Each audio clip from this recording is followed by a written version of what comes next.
Hello, my mystical, magical friends, and welcome back to the Oracle Parlor podcast. Step into the parlor today. Me and you are going to have a nice, cozy chat about land spirits. Now, before I get started, the following is based off of my personal experiences and my personal practices as of this moment. So, my beliefs may change later, and that's okay. And, I may get more experiences later. And if I do, I would love to share them with you on the podcast. And of course, you may not agree with everything that I believe, or you may not believe my experiences, but that's okay too, because I'm not here to convince you that I had these experiences. And I'm not here to make you believe what I believe. That's valid for you and for me. So, with all that being said, what are land spirits? The short of it is that they are really ancient entities. And the reason why I say this is because if you think about how old the earth is, how old these locations are, whether we're talking about a site that has a beautiful waterfall, a grove of trees, a field of natural flowers, whatever that is, each location has its own spirit, its own entity. And these spirits, these entities are not just the embodiment of that beautiful, natural, serene area, but it's also like the protector of the area. Some locations are quite big and some are quite small. These land spirits, these old entities can, represent and reside in a huge boulder, a very old tree, or like I said, an entire field of flowers. So it can go from one very specific thing to an entire area that can cover a wide, wide range. And as protectors, they act as these guardians. And when you are visiting this area, they are kind of like the bouncer. Now, they may not actively go for people, but it's one of those things where when you respect the area, when you respect that nature, it will respect you back, hopefully. Can't speak for all of them. And, they can kind of sometimes look really creepy to humans. Because they are wild, they are nature incarnate, they are this embodiment of this natural formation, this natural area. And sometimes they may present themselves in a scarier way to people who can perceive them to better protect the area, especially if that area has had some unfortunate circumstances or occurrences, which I will actually get into in a moment because I have actually met four, as of now, four different land spirits. And each one of them had a completely different look. And each one of them presented themselves very differently, both in their appearance as well as their overall like energy signature.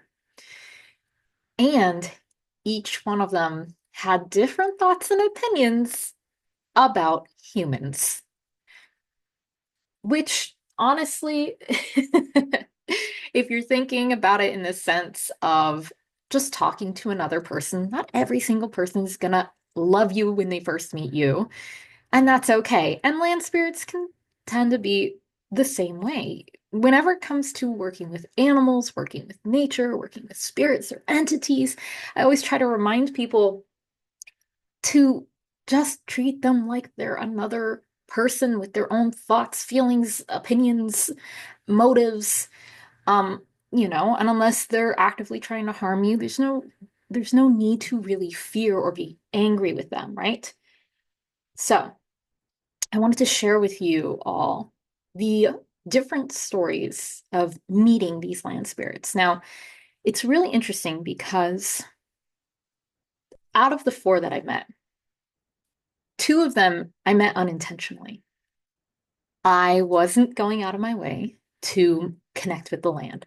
I wasn't going out of my way to try to meet this spirit. I wasn't doing anything in particular except for just being in the area. And they kind of presented themselves to me, and it was very unexpected both times. So, the first time I have ever come into contact with one of these land spirits was when me and my partner went to this area in the Simi Valley area, where his folks and his family are. And this specific area of land has kind of been preserved for the most part as a sort of nature walk area that is filled with oak trees, and there's just so much nature. People will take their horses, people will take their dogs. It's not super, super busy, which is really nice. And it's just far enough from the freeway where you don't hear it too much. But it's a very old area where they've done like filming and all different kinds of things. And so me and my partner like to go there every once in a while. And one of the first times my partner took me, I said, you know what? I'm going to go and I'm going to meditate in this area because it's so beautiful. And I love oak trees and I really vibe with oak trees. And this area reminded me of the area that I grew up in as a kid. And so I was like, oh man, I would love to just like sit in an area like this. So I kind of unintentionally, now that I'm talking about it, I kind of unintentionally set the intention that I wanted to connect with nature in that way. But like I said, what I was not expecting was to actually meet the guardian of that area, the land spirit. So we walked around the area and I found this perfect little spot amongst a circle of oak trees where there was a bench there for us to sit on. And I told my partner, okay, I'm going to sit here. I'm going to do my meditation. And he said, okay, I'll let you do your thing and I'll just kind of hang out and sit here and wait for you. So I sit down and I start to get grounded. I start to get centered. I start taking a few breaths. And after a few breaths and a few moments, I get into my meditative space in which all the sounds around me just help me get deeper into my meditation. And again, I wasn't doing it with any specific intention. I wasn't trying to visualize anything. So it was really surprising to me that as I was sitting there, suddenly in my mind's eye, I could see this area that I was sitting in, this oak tree area with the dirt and all the dead leaves on the ground. I could see this spot in my mind's eye, and in front of me, there was on the ground what looked like a puddle of shadow. And from this puddle of shadow mass, it started to move and it started to grow. And it was almost like this liquid puddle started to form like head and shoulders of like a shadow person, except for the proportions weren't quite human. It seemed very elongated and it had bright, glowing white circular eyes. And I couldn't make out any kind of form. And so this sort of like head and eyes poked out of the puddle. And when this happened, I was really shocked. And I was in my mind's eye and in my meditation internally, I kind of responded to it saying, oh, hi there. Um, and before I could even think of anything else to say, this thing grew. This shadow puddle just shot up 8 feet, possibly 10. It was quite large and came forward at me, and it was looming over me. Absolutely huge, bent over me as if I was a small child, and this thing was huge, looking at me. And it's funny because when it did this, the visual that I was receiving clairvoyantly in my mind's eye, it, talking about it, it sounds very scary. It sounds like a very scary visual, and it was very shocking. However, I did not feel threatened. I did not feel scared. I did not feel like this thing was angry or mad. What I felt was curiosity. What I felt was the question, if a question could have a feeling, it was almost as if the question was, who are you? What are you doing? Why are you here? And when I felt that way, it was almost as if when they rushed towards me and loomed over me, I almost was taken back by it because it was almost like my physical body could feel it coming at me. And so I was just like, okay, hey, um, and I told it, hey, I'm just here to meditate. That's all. I don't wish you any harm. I don't plan on staying for too long. I hope it's okay that I'm here meditating. I don't mean any disrespect. If you didn't want me here, I apologize. I hope this is okay. And it took a moment as if it was considering what I said, and then the visualization was gone. Poof, disappeared from my mind completely. And so I said, okay, well, I guess it's okay. I didn't have a feeling of like, you have to go or get out of here. It was just sort of like, it got its answer and was like, okay, cool, and just sort of disappeared. And I just went back to my meditation. I was like, okay, that happened. I didn't know what it was. I didn't know what was going on. And like, if you've listened to any of my previous episodes, there was a part of me that thought maybe I just kind of made it up. Maybe it was just me. So let me just finish my meditation. So I go back to my meditation and I spend the next few minutes sitting in meditation, and then I come back to myself, come back to my body with my partner sitting in this area, and I take a moment to kind of get grounded and centered. And I had not said a single thing to my partner yet. I was literally just coming out of the meditation and coming back to myself, kind of shaking my body, getting back into it. You know how you do after a nice meditation, wiggling your fingers and toes, all that beautiful stuff. And before I even said anything to my partner said, okay, so something happened while you were in your meditation. And I love that my partner is sensitive because there have been so many times where I have had an experience and I thought I just must have made that up. And my partner is boom, right there to be like, okay, hold on, here's something that happened. And that's what happened in this situation. They said, something happened while you were in your meditation, and it was really weird. And I said, no way. What happened? My partner said, well, you were only just getting into it. You had only been sitting for like maybe a minute or two. And then I heard what sounded like someone walking up to us.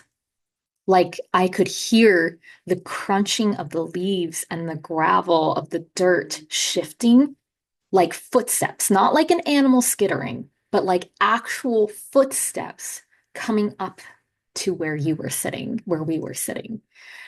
And it's so cool because literally only about a minute or two into my meditation is when this thing approached me.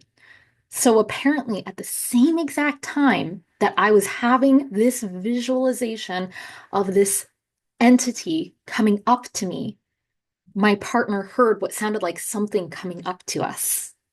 But I didn't physically hear it with my ears because I was so deep into my meditation and having this experience that I just didn't put two and two together. And it was just so affirming to me to realize that it wasn't just me having this experience. And so, of course, I told my partner what happened, and they were like really blown away. And I realized at that moment that that's what it was. It was the land spirit. It was the guardian of that area, just checking in to see who I am, what I was doing, and it knew that. because I was sensitive enough to actually sense it, that it could literally come up and essentially ask me the question through energy, through emotion, and kind of be curious and be like, what's going on? What are you doing? And it was like, it gave me the okay, like the permission to be in that area because I wasn't doing anything wrong or harmful. And so once I had that realization, I decided to pour a little water out at the base of one of the trees there that at the time it's pretty dry season. So just left a little offering for that nature area. And that was maybe like the second time that my partner took me to that area. I had only gone like one or two times before that.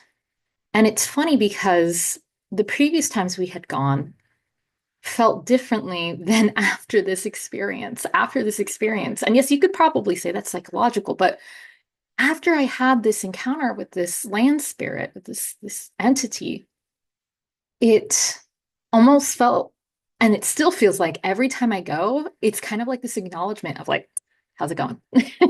Like a little nod, how do you do? Kind of again, like that feeling of the bouncer that's checking you at the door and being like, you're good, you can go in, you're cool. Which is really cool because that was again, that was the first time I had ever run into anything like this. And it didn't project itself in a super scary way. Honestly, the way that it presented itself was kind of what I would typically experience when I sense a spirit or an entity, especially at that time where um, I would say that my ability to perceive things it wasn't as strong as it is now. So I'm not sure if it was just because I wasn't able to perceive it super clearly, but typically at that time, and I still have this, but with more detail sometimes, it just kind of looks like a shadow shape, like I said, with glowing eyes. But this thing's proportions were very stretched and elongated and kind of off, but it was so interesting that it didn't feel scary to me at all. And that's what really stood out. However, this next one is a little bit of a different story. So I got invited by one of my amazing witchy friends who is also into the paranormal and paranormal investigation to the point that this friend actually has a spirit box and an EMF reader and other paranormal investigation tools. Now, I, for someone who is very much into the paranormal and watching paranormal shows and communicates with spirits through mediumship and random run-ins with spirits, it may shock you to hear, and I don't know if I've ever mentioned this on the podcast before, I've never actually gone on a paranormal investigation. And the reason for that is I'm hypersensitive to things. And there's just a part of me that's kind of like, I don't want to put up with it.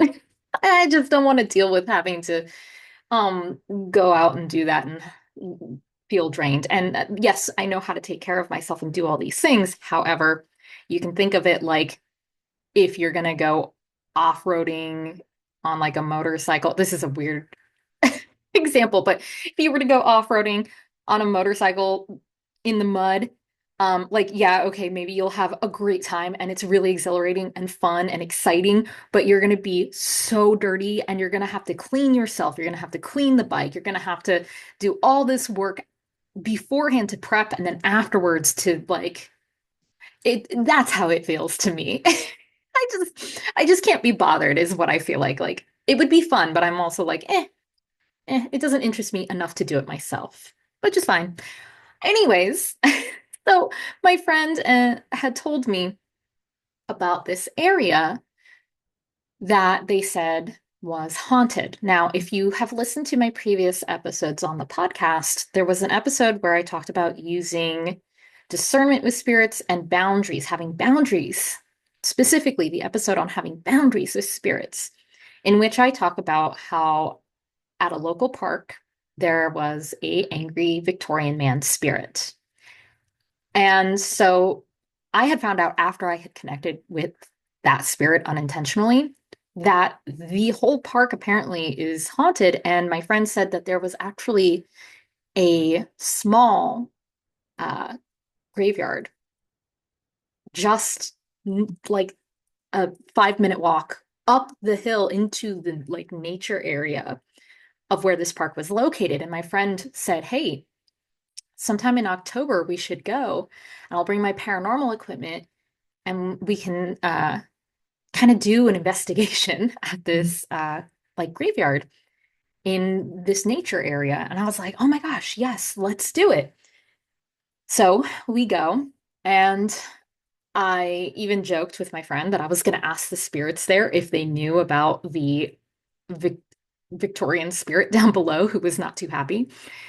So we get up to this area and we find the small graveyard. And of course, it's fenced off, so like nobody can go in because unfortunately, this area is secluded. And there was a lot of graffiti, a lot of trash. Now, I don't have a problem with graffiti, except for this graffiti was on trees, on rocks, on anywhere anybody could paint, even on the bars towards the graveyard. And it's not great. This nature area was not well kept, unfortunately. And because this specific grave site was known to be haunted, it attracted a lot of people. And you could tell people would go there and just completely trash the place. And so, um, me and my friend did try to pick up some of the trash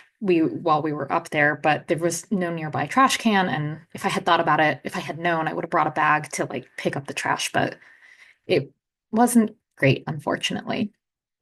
So we're sitting there and we're doing this investigation. And when I say investigation, I mean that very loosely, my friends.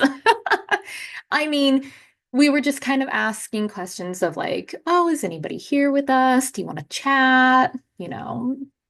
Just random questions, whatever came to mind. Um, we didn't get too much. We got a couple of random words. We got a couple of little spikes on the EMF.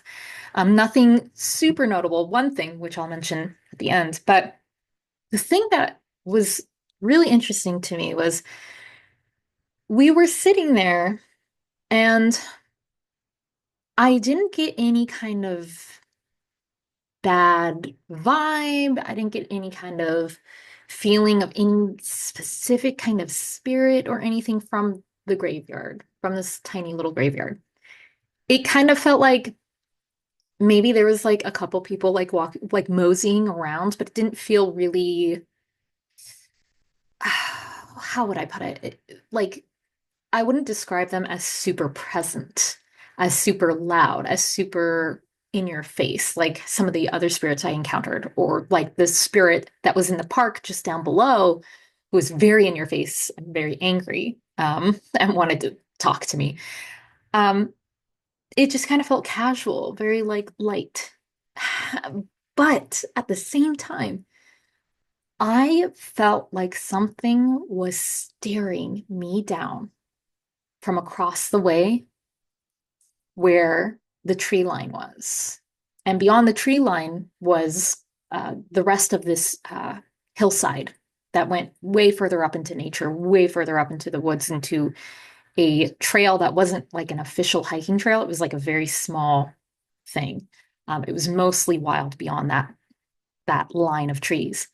And I just kept getting this really, really uncomfortable sensation that something was watching us from the tree line, as if it was staring at us. And I couldn't help but feel like looking over to it every time because as we were there for like the hour that we were there, I would say we were just kind of chilling, asking questions and stuff.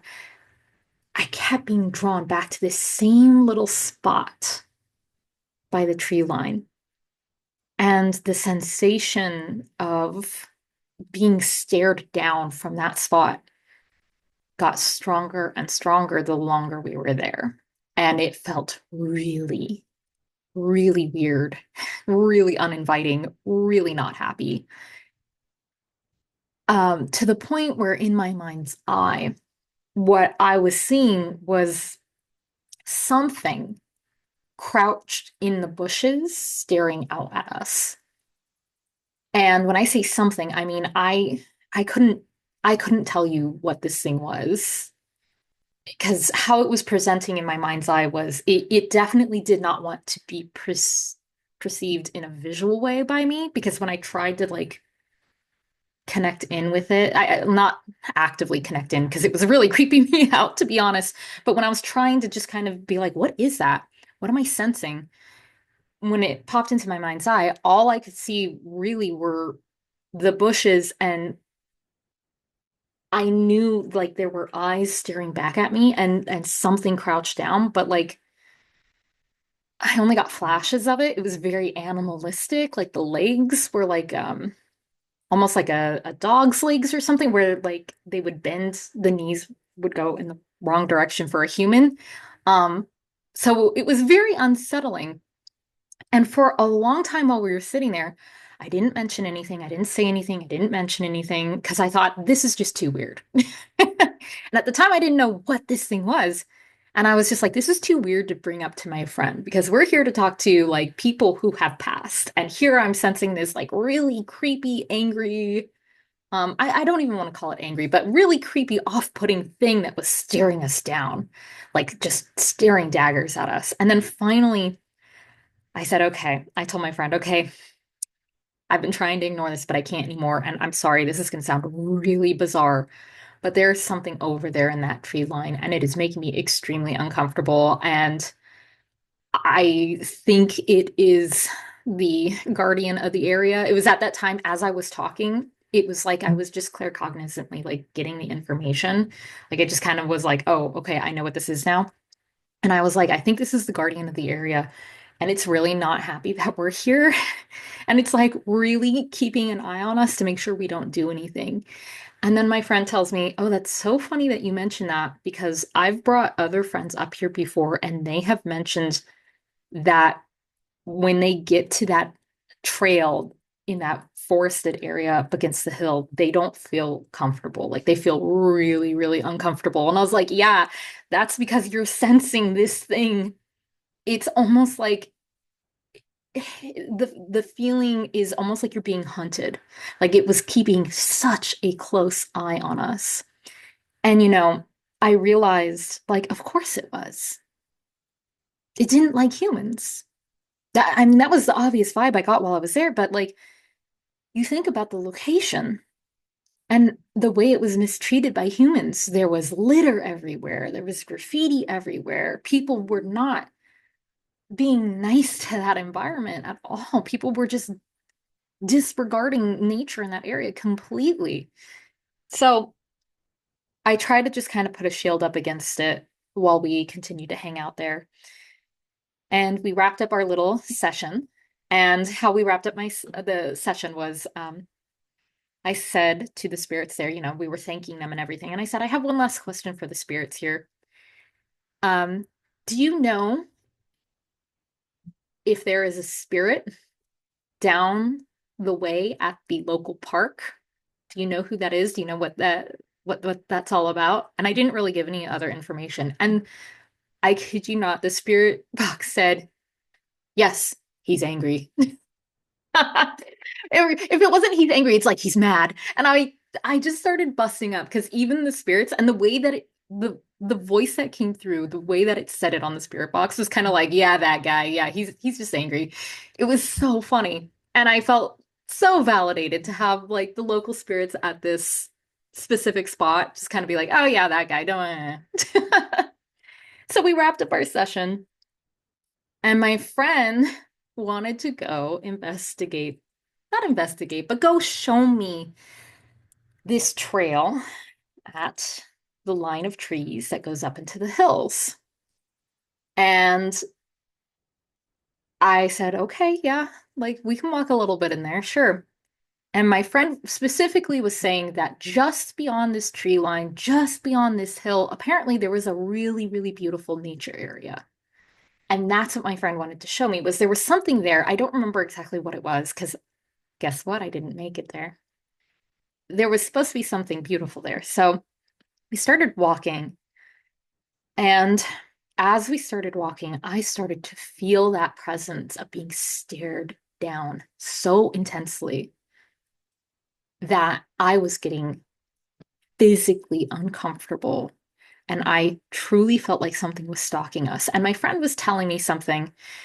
And I noticed that the path that we were walking was going straight towards what looked like a portal. And I'm not talking about like in my mind's eye. No, I mean the trees in that area, for some reason, it's very interesting because if you live in California, this is not a common thing that you'll see. The trees were growing arched over this pathway and entangling and creating almost like a perfect circle from the top of the branches down to the base roots, almost connecting back down. It was really interesting to see. And when I saw it, I heard the words, "This is a doorway." And then I felt the presence of that land spirit. And it told me, "You're not allowed to be here." It did not want us there. Specifically, not because it was me and my friend, but because we were human. And it just had had enough of humans that it was not happy. And it said, "You're not allowed to be here." And it was at that moment, and my friend was still telling me about the area. It was at that moment that I realized there was not a single sound. The entire time we had been up by that graveyard, there were birds, there were sounds of rustling in the dead leaves and things moving around like little lizards skittering about. Not a single bird, not even a breeze. Absolute silence. So I stopped my friend from talking. I said, "Whoa, whoa, whoa, hold on. Do you hear that?" And my friend said, "I don't hear anything." And I said, "Yeah, we need to go. We need to go right now." And I didn't tell my friend right away what I had seen and experienced, but I just said, "Okay, we need to leave." Because how I explained it to my friend later was, even though, yes, I had this really intense experience of seeing this thing telling us you're not allowed to be here, I said, even if, it wasn't this land spirit, um, for all of nature to go completely dead silent, especially like birds, usually that's an indicator that there's a predator about. And yes, we're in California hills where there are coyotes and mountain lions. And I was just like, nah, I'm not ready to take that risk. And even if there was a mountain lion or some other predator about, something to keep in mind is that land spirits can absolutely call on the wildlife of the area to help protect the area. Because yes, they protect the land, but they also protect the wildlife, and sometimes they may call on them. And so when I noticed it got dead silent, I was like, "I'm done. I'm out. Let's go. I'm not going to mess with this land spirit." And so we left. And that was one of the most intense experiences that I've had with one of these really old entities of land. And when I had asked my friend about it later, because my friend still went back to that area, my friend started to actively make an effort to kind of set intention before they went into that area to just let the land spirit know that they weren't going to do any harm, and that my friend was going to make sure to pick up trash and even leave offerings of like water and other things before leaving.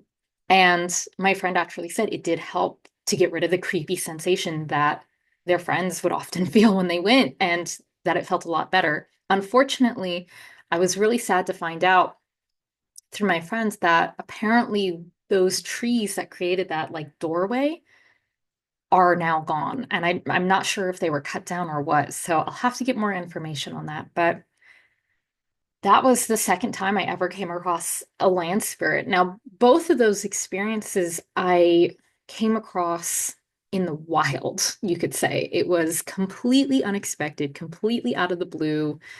They just sort of like really loudly appeared to me without me expecting it. But these next two land spirits I met at the same time, and this was done with intention, and the vibe was quite different. So recently, I did a class in which the class was focused on connecting with your local land spirit of where you live. And it was a really beautiful class. And this is something I would actually love to offer to my Patreon at some point is I would love to do this kind of class of connecting in with your local land spirits and how to work with land spirits.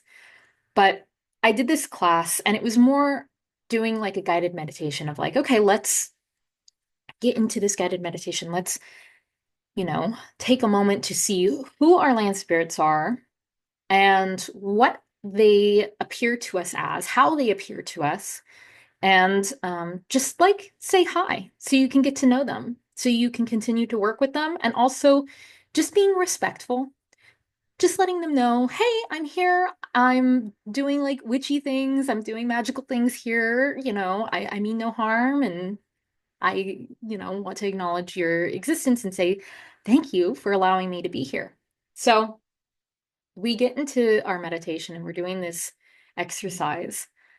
And I had two conflicting spirit, like signatures, I guess you could call it, entity signatures kind of pop up. They had very, very different personalities, night and day. So one of the land spirits that came up for me had this really bright, bubbly energy. And when I connected in with it, the essence of it was very much like a fairy spring. And I have a feeling that it's definitely fae. I feel like one of the local entities in my area is actually more on the fae spectrum than anything else and less of like land spirit. But it came through pretty loud. And it was funny because, like, when I was trying to connect into its energy, I was literally hearing the Legend of Zelda fairy spring, like the fairy music that plays when you come across one of the fairies in the world. And I saw like a lush garden with spring water, and the energy was very airy and wispy and floaty. And it was really beautiful and really light and playful and kind of like trickstery but curious. Hence why I'm like, okay, this felt very Fae, which was quite a different vibe from the other one that came through. So the second entity that really presented itself was less Fae and way more of this vibe of this like old, ancient land spirit. And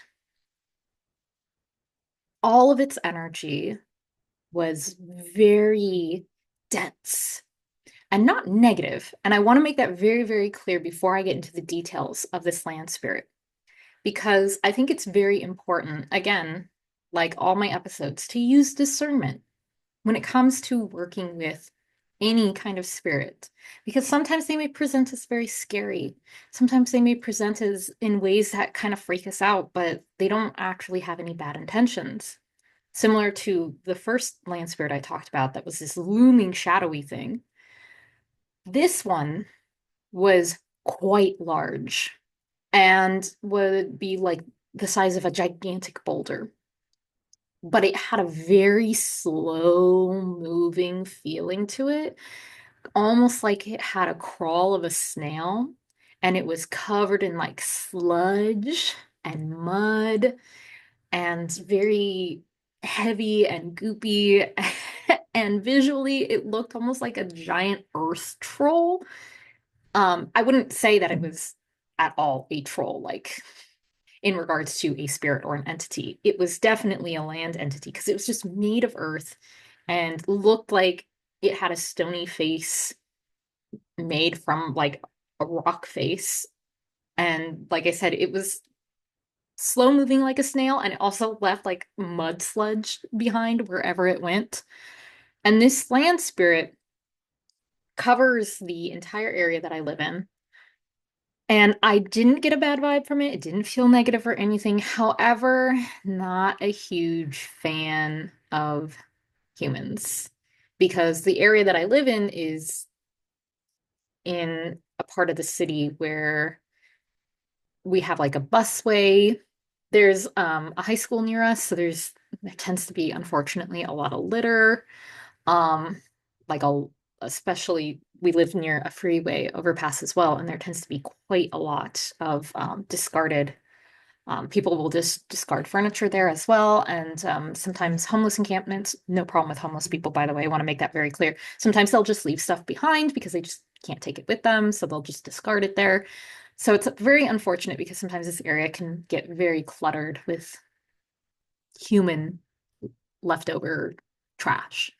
And so this land spirit is not a fan of humans, but never gave me the vibe of like, I hate humans. It was just like, kind of like we were children that it had to put up with was the vibe that it gave me.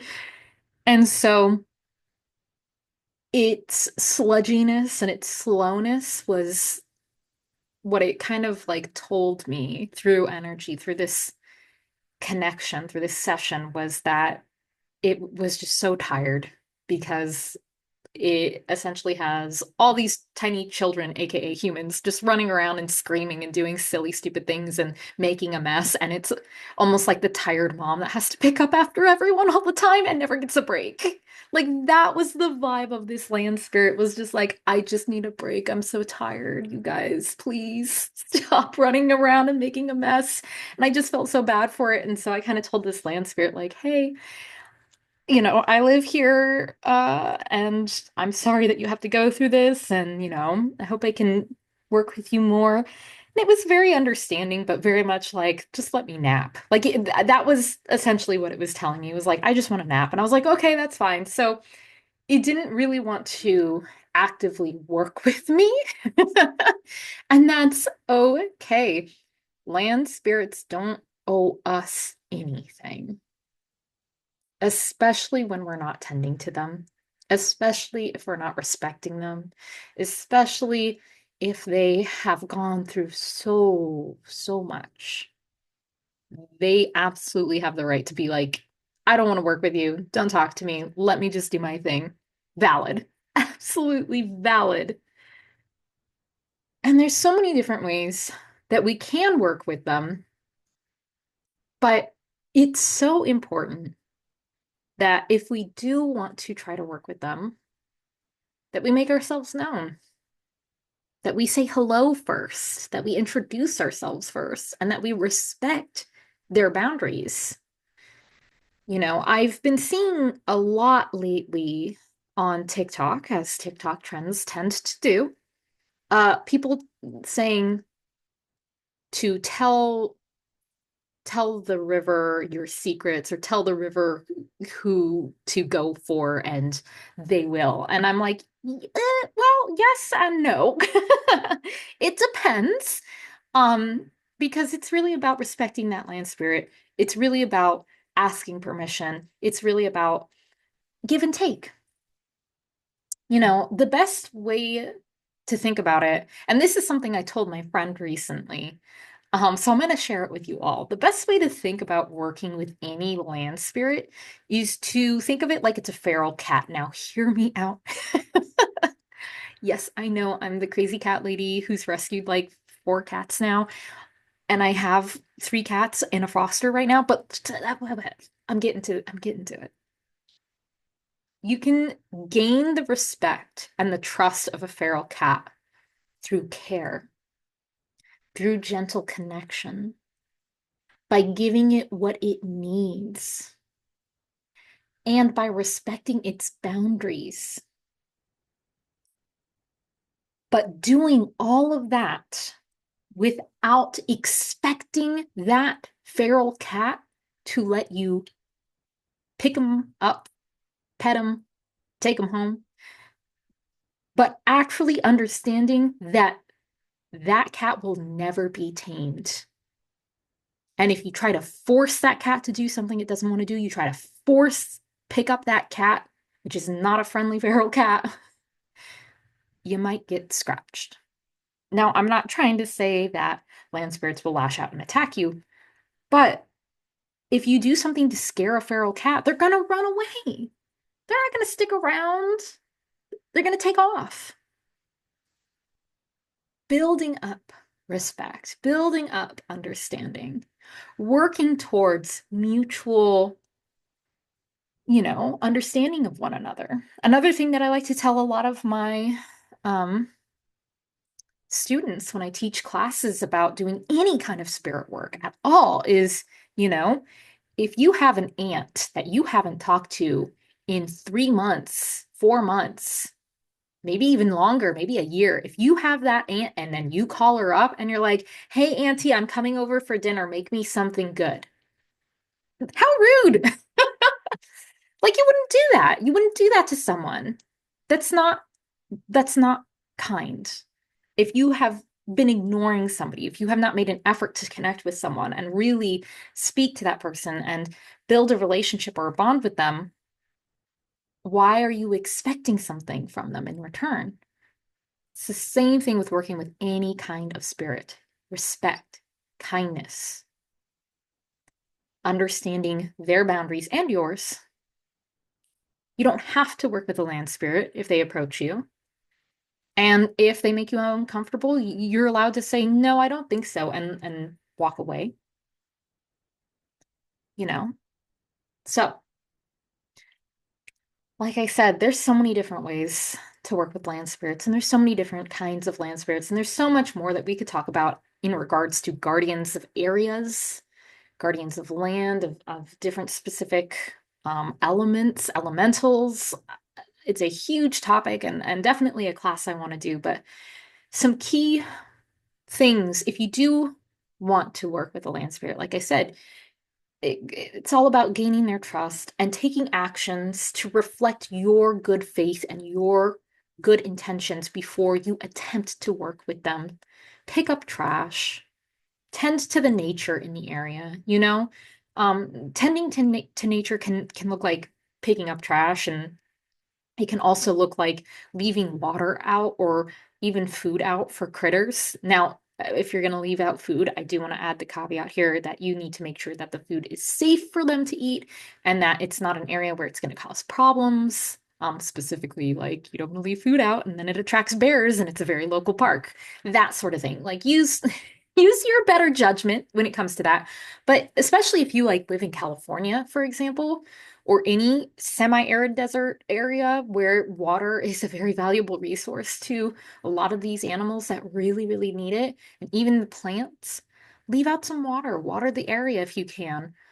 Even if you're just going on like a nature walk, for example, and you want to just give a nod of acknowledgement to the protector, the land spirit of that area, just pouring out a little bit of water before you start your walk or at the end of your walk. And if you can, bring a bag with you to pick up trash if you can, if you have the ability to do so.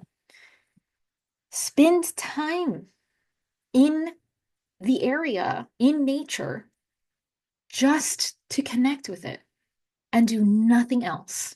Not ask for something, not expect something, not telling the spirit, here's what I want you to do, but simply just being in nature and saying, I love the energy of this area. I'm going to contribute my energy to this area. Just enjoy it. Letting that area get to know you while you get to know it. So, I would love to know, have you ever experienced an encounter with a land spirit? Have you ever tried to connect with the land spirit? Have you worked with the land spirit? Have you maybe seen one or a protector of some kind? And we're not talking about graveyard or cemetery protectors, keepers, many different names for them, which I have experience with that. And I do want to clarify now that I've mentioned this, that the thing at the tree line that we saw near the graveyard definitely was not vibes of the protector of the graveyard. It was definitely like a land spirit because it was protecting the hill.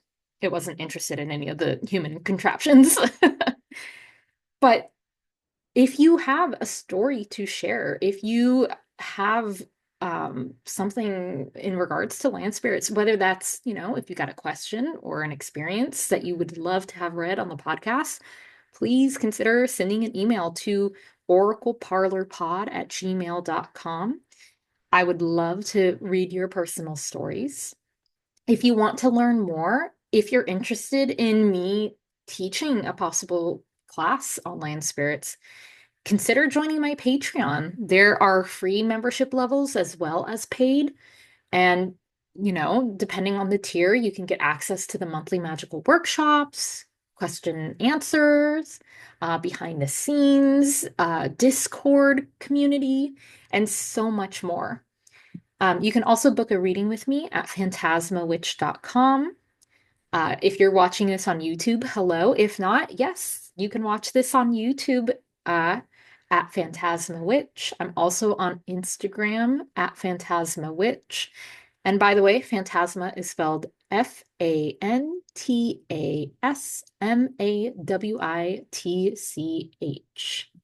I hope you all enjoyed this episode of the Oracle Parlor podcast, and I will see you next time in the parlor.